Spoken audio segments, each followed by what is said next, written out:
சிற்றஞ்சிறு காலே வந்துன்னை சேவித்தும் பொற்றாமரை அடியே போற்றும் பொருள் கேளாய்.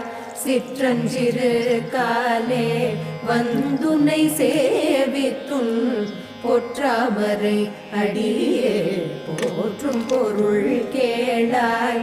பெற்றமை துண்ணும் குலத்தில் பிறந்து பெற்றமை துண்ணும் குலத்தில் பிறந்து நீ குற்றேவலிங்களை கொள்ளாமல் போகாது இற்றை பறை கொள்வான் அன்று காண் கோவிந்தா. இற்றை பறை கொள்வான் அன்று காண் கோவிந்தா. எற்றைக்கும் ஏழு பிறவிக்கும் முன்